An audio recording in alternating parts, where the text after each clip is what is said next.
Hello friends, ഇന്ന് നമുക്ക് നല്ലൊരു ചിക്കൻ റോസ്റ്റ് ഉണ്ടാക്കിയാലോ. നല്ല എരിവുള്ള ചിക്കൻ റോസ്റ്റാണ് കേട്ടോ. അപ്പോൾ ചോറിൻ്റെ കൂടെയൊക്കെ കഴിക്കാൻ പറ്റിയതാണ്. ഇതെങ്ങനെയാണ് ഉണ്ടാക്കുന്നതെന്ന് ഞാൻ പറഞ്ഞു തരാം.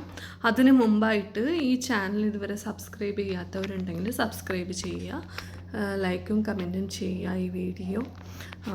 ഇനി നമുക്ക് വീഡിയോയിലേക്ക് പോവാം. അപ്പോൾ ഞാൻ ഒരു കിലോ ചിക്കൻ എടുത്തിട്ടുണ്ട്. കുറച്ച് ചെറുതായി മുറിച്ച ചിക്കനാണ് കേട്ടോ, അധികം വലിയ പീസൊന്നും വേണ്ട. അപ്പോൾ അതിലേക്ക് ഉപ്പ്, മുളക് പൊടി, പിന്നെ മഞ്ഞൾപ്പൊടി, ഇത് മൂന്നും ഇട്ട് ഒന്ന് നന്നായിട്ട് മാരിനേറ്റ് ചെയ്ത് വെച്ചിട്ടുണ്ട്. കുറച്ച് ലൈം ജ്യൂസും കൂടി ചേർത്തിട്ടുണ്ട്. അപ്പോൾ ഇത് നന്നായിട്ടൊന്ന് മാരിനേറ്റ് ചെയ്ത് സൈഡിലേക്ക് മാറ്റി വെക്കാം. പിന്നെ ഒരു പാനിലേക്ക് കുറച്ച് മല്ലി, ഞാനൊരു 2 ടേബിൾ സ്പൂണാണ് എടുത്തത്. പിന്നെ കുരുമുളക്, അതൊരു ടേബിൾ സ്പൂണാണ്. പിന്നെ പെരുംജീരകം, അതും ഒരു ടേബിൾ സ്പൂണാണ്.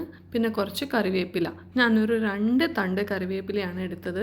അപ്പോൾ ഇതെല്ലാം കൂടി ഒന്ന് വഴറ്റിയെടുക്കുന്ന, ഒന്ന് ചെറുതായിട്ടൊന്ന് ബ്രൗൺ ആവുന്നവരെ വഴറ്റിയെടുക്കാം. എന്നിട്ട് അത് മാറ്റി വെച്ച് പിന്നെ നമുക്കൊന്ന് ഗ്രൈൻഡ് ചെയ്തെടുക്കാം. പിന്നെ ഞാനിനി വലിയ ഒരു അടി കട്ടിയുള്ളൊരു പാത്രം എടുത്തു. ഏത് വേണമെങ്കിലും എടുക്കാം. എന്നിട്ട് ഇതിലേക്ക് ഞാനിനി ഓയിലിടാൻ പോവാണ്. നിങ്ങൾക്ക് കോക്കനട്ട് ഓയിലായാലും യൂസ് ചെയ്യാം, വേറെ ഏത് ഓയിലായാലും ഇതിന് യൂസ് ചെയ്യാം. കോക്കനട്ട് ഓയിലായാൽ നമുക്ക് ടേസ്റ്റി ആയിരിക്കും, കേരള സ്റ്റൈൽ ആയിട്ട് വരും. അപ്പോൾ കുറച്ച് ചെറുതായിട്ട് മുറിച്ചെടുത്ത ജിഞ്ചർ ഗാർലിക്, ആദ്യം ഒന്ന് കടുക് പൊട്ടിക്കണം. എന്നിട്ട് ജിഞ്ചർ ഗാർലിക് അതൊന്ന് ചെറുതായിട്ട് വഴറ്റുക. അതിൻ്റെ ഒരു പച്ച മണം മാറണം കേട്ടോ. ഞാൻ അധികം പേസ്റ്റ് എടുത്തില്ല, ചെറുതായിട്ട് മുറിച്ചിട്ടാണ് എടുത്തത്. നിങ്ങളുടെ അടുത്ത് പേസ്റ്റാണ് ഉള്ളതെങ്കിൽ ജിഞ്ചർ ഗാർലിക് പേസ്റ്റ് ആയാലും മതി കേട്ടോ.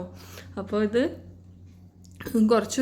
ഞാനൊരു 2-3 ഗ്രീൻ ചില്ലീസാണ് എടുത്തത് കേട്ടോ.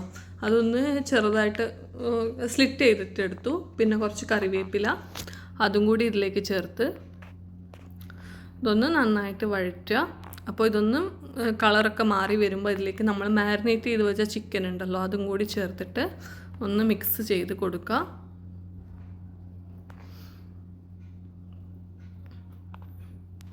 ഞാനിപ്പോൾ ഇൻഡക്ഷൻ കുക്കറാണ് യൂസ് ചെയ്യുന്നത്.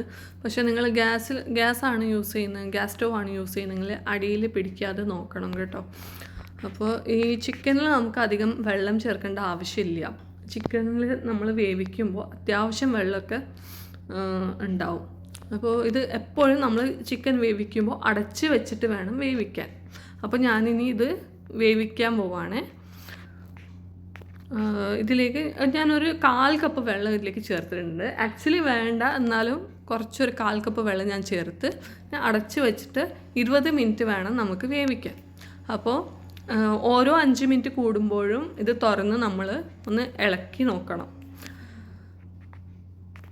വേവ് ആയിട്ടുണ്ടോയെന്നും ചെക്ക് ചെയ്യാം. ചില ചിക്കൻ വേഗം വേവ് ആവാറുണ്ട്, ചിലത് കുറച്ച് ലേറ്റ് ആവാറുണ്ട്.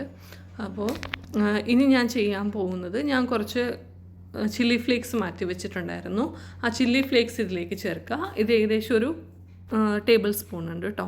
പിന്നെ സോൾട്ട് അഡ്ജസ്റ്റ് ചെയ്യുക. പിന്നെ നമ്മൾ അരച്ച് വെച്ച മസാലയില്ലേ, അത് ചേർക്കുക. അതിൻ്റെ കൂടെ തന്നെ നമ്മൾ കുറച്ച് ഗരം മസാലയും കൂടി ചേർത്ത്, അപ്പോൾ ഇതൊന്ന് നന്നായിട്ടൊന്ന് കുക്ക് ചെയ്യണം.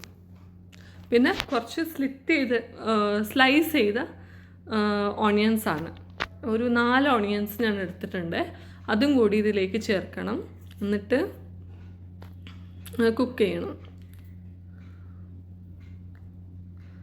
ഞാൻ ഇതിലേക്ക് കുറച്ച് ലൈം ജ്യൂസും കൂടി ചേർത്തു, ഒന്ന് ടേസ്റ്റ് ബാലൻസ് ചെയ്യാൻ വേണ്ടിയിട്ടാണ്. ഇതൊരു അടിപൊളി റെസിപ്പിയാണ് കേട്ടോ. കഴിക്കാൻ നല്ല ടേസ്റ്റിയാണ്. ഇത് നിങ്ങൾ എന്തായാലും ട്രൈ ചെയ്ത് നോക്കണം. ഇനിയൊരു അടച്ചു വെച്ച് വേവിക്കാം കുറച്ച് നേരം. അപ്പോൾ ഓണിയൻസൊക്കെ ഒന്ന് വേവണമെങ്കിൽ. പിന്നെ ഞാൻ ഈ പാൻ അങ്ങോട്ട് ഒന്ന് മാറ്റി ഗ്യാസ് സ്റ്റവിലേക്ക് വെച്ച്, എന്നിട്ട് ഇതൊന്ന് ഡ്രൈ ആവുന്നവരെ കുക്ക് ചെയ്തു. അതൊന്ന് കുറച്ചും കൂടി ഒന്ന് ഓയിലൊക്കെ ഒഴിച്ച് കൊടുത്ത് ഡ്രൈ ആവുന്ന വരെ അത് വേവിച്ച് പിന്നെ അതിലേക്ക് കുറച്ച് സോയാ സോസും കൂടി ഒഴിച്ചു കേട്ടോ. സോയാ സോസ് എൻ്റെ ഫേവറേറ്റാണ്. എപ്പോൾ ഏത് റെസിപ്പിയിലായാലും ചില സമയത്ത് ഞാൻ അതിലേക്ക് ആഡ് ചെയ്യും.